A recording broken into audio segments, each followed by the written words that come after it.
Hello बच्चों, आप सभी का हमारे YouTube channel smart mathematics classes में स्वागत है। बच्चों, हमारे यूट्यूब चैनल पर क्लास 6, 7, 8, 9, 10, 11 और 12 की NCERT बुक का सिलेबस से कराया जा रहा है। तो बच्चों, आप हमारे चैनल से जुड़ें और बिल्कुल फ्री में एजुकेशन पूरा सिलेबस क्लास का सिलेबस लें। तो बच्चों, आज हम करा रहे हैं, आज की क्लास, आज से हम क्लास 10वीं का NCERT बुक का सिलेबस कर रहे हैं। तो बच्चों, तो पहला चैप्टर हम कर रहे हैं। तो पहला चैप्टर हमारा क्या है कि वास्तविक संख्या। तो वास्तविक संख्या होती क्या है बच्चों, तो उसके बारे में बात करते हैं। हम ज़्यादा डिस्कस नहीं करेंगे, ठीक है ना। वीडियो के क्लास के बाद में लेक्चर और बाकी बात करेंगे, ठीक है ना। तो बच्चों, हम प्रश्नों को करते हैं। देखो, प्रश्न हमारा क्या है, वास्तविक संख्या। वास्तविक संख्या यानी कि चैप्टर हमारा जो अध्याय है वास्तविक संख्या का अध्याय है। तो वास्तविक संख्या होती क्या है बच्चों, तो वास्तविक संख्या में प्राकृतिक संख्या का समुच्चय होता है, पूर्ण संख्या का समुच्चय होता है, पूर्णांक संख्या का, परिमेय संख्या, अपरिमेय संख्या, इन सभी संख्याओं से मिलकर क्या बनती है, हमारी वास्तविक संख्या बनती है। इन सभी संख्याओं के बारे में हम चर्चा नहीं करेंगे, इनके लिए अलग से वीडियो बना देंगे, ठीक है ना। तो हमारा फर्स्ट प्रश्न क्या है, एक्सरसाइज 1.1 का यूक्लिड विभाजन एल्गोरिथ्म के प्रयोग से HCF ज्ञात करना है। बच्चों, HCF का मतलब होता है महत्तम समापवर्तक। अभी हम अभाज्य जो संख्याओं के आधार पर क्या ज्ञात किया है, 2 या 2 से अधिक संख्याओं का हमने HCF ज्ञात किया है। अब हम यूक्लिड विभाजन एल्गोरिथ्म के प्रयोग से, ठीक ना, ए प्रेमिका है, ए प्रेमिका के आधार पर हम इन दो पूर्णांकों का HCF ज्ञात करेंगे। तो बच्चों, करते हैं। 1.1 का पहला है, क्या है, 135 और हल कर रहे हैं बच्चों, ठीक है ना। पहला प्रश्न है, हल कर रहे हैं।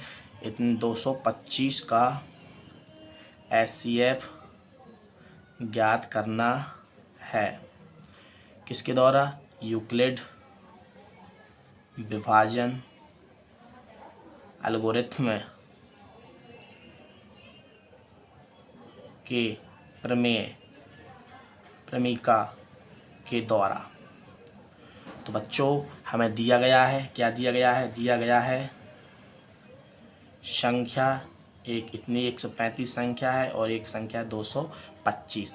तो ये हमारी क्या है, छोटी संख्या, ठीक है ना बच्चों। हमें दो पूर्णांक दिए गए हैं, उनमें छोटी संख्या और बड़ी संख्या तो होगी ही, तो ठीक है ना। तो हम लिख लेते हैं छोटी संख्या और हमारी क्या है, बड़ी संख्या लिखना था यहाँ पर, ठीक है ना बच्चों। हमने लिख लिया है।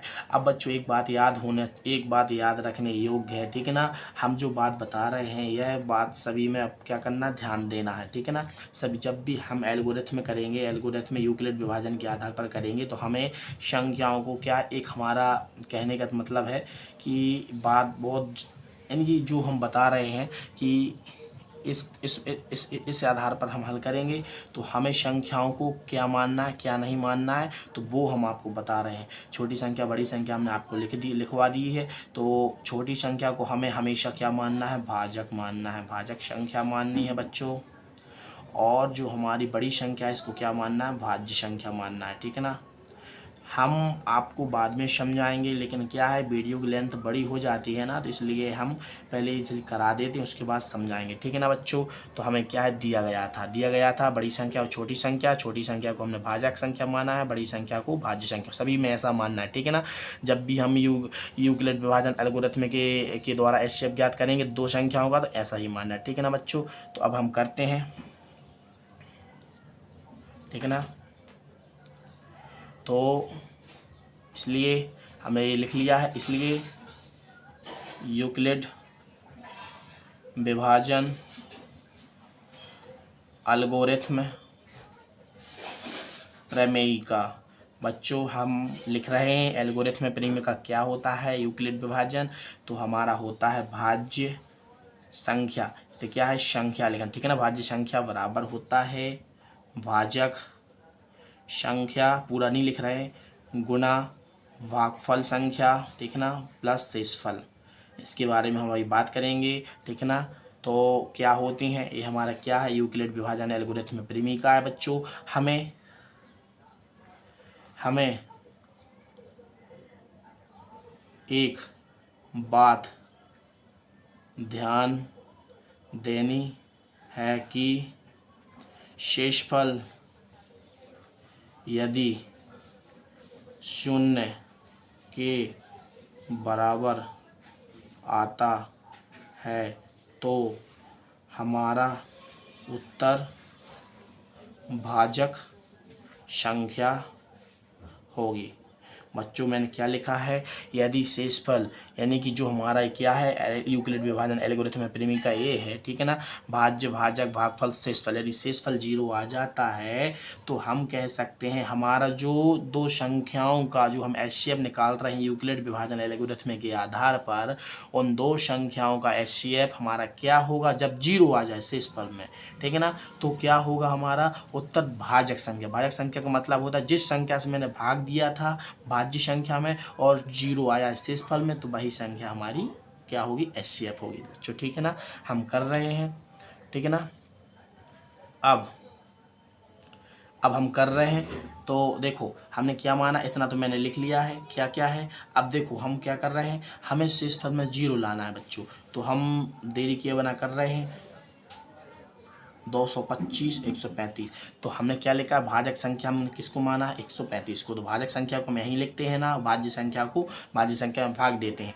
तो 135 का हमने एक बार गुना किया तो कितना 135 से कम 135, दो बार करेंगे तो ज़्यादा हो जाएगा 270, ठीक है ना, हमें 225 से कम चांद लेना है 09। यहाँ पर क्या आ जाएगा बच्चों, यहाँ पर आ जाएगा 0, ठीक है ना इतने। तो अब हमें देखो बच्चों हमें शेषफल में क्या लाना था, 0 लाना था।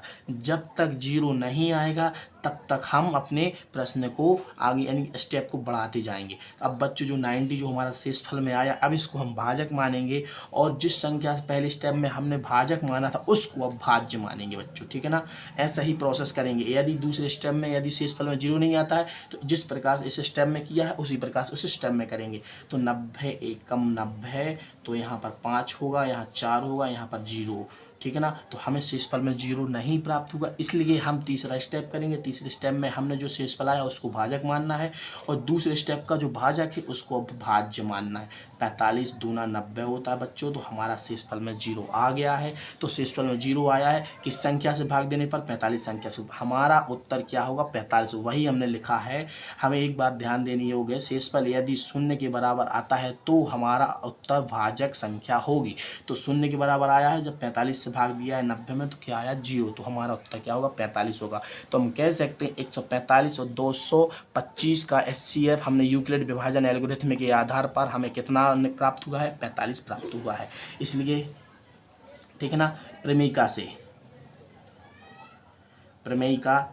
अब प्रेमिका में हमने जो जो रखा है, पहले हमने क्या रखा था, फिर प्रेमिका में सबके मान रखते हैं। पहला क्या था भाज्य, पहले स्टेप में पूरी स्टेप करना है, पहले स्टेप सेकंड थर्ड तीनों स्टेप में लिखना है, ठीक है ना, यूक्लिड विभाजन प्रेमिका।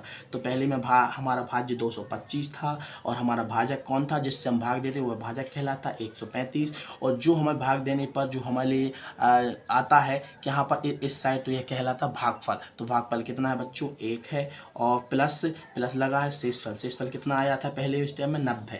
तो हमें क्या था शेषफल बराबर नहीं था 90 का, इसलिए ठीक है ना, जो प्रथम स्टेप था अब द्वितीय स्टेप कर रहे हैं, स्टेप 1, अब स्टेप क्या कर, इसलिए स्टेप अब 2 कर रहे हैं, यदि शेषफल 0 नहीं आया तो स्टेप 2 कर रहे थे।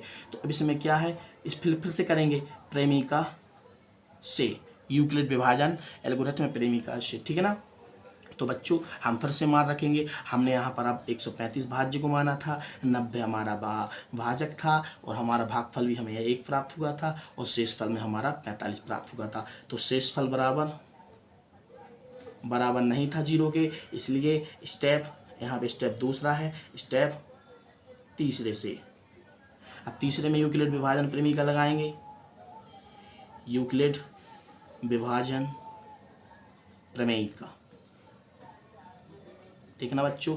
तो क्या होता है, अब तीसरे में हमारा भाज्य क्या है 9, ठीक है ना। जो यही पूरे में जितने भी स्टेप करेंगे सब में इसी फार्मूला में मान रखना है, ठीक है ना, 90, ठीक है ना। अब हमारा क्या है, इसके बाद भाजक क्या था 45 था और भागफल कितना प्राप्त हुआ है, भागफल देख लो 2 प्राप्त हुआ है प्लस शेषफल 0। तो यहाँ पर लिख सकते हैं शेषफल बराबर है 0 के, इसलिए हमारा उत्तर हमने लिखाया है, हमारा उत्तर क्या होगा, भाजक, तो हमारा उत्तर होगा 45। 45 ये हमारा उत्तर होगा। तो हम लिख सकते हैं संख्या, नीचे लिखना है, ठीक है ना, लिखने के लिए जगह नहीं तो यहाँ पर लिख रहे हैं, ठीक है ना, इसलिए इसके बाद लिखना है संख्या 135 और 225 का HCF यूक्लिड विभाजन एल्गो से 45 प्राप्त हुआ है। तो बच्चों इस क्लास में बस इतना ही, ठीक है ना। मिलते हैं अगली क्लास में, उसमें हम प्रश्न 2 करेंगे। तब तक के लिए जय हिंद, जय भारत।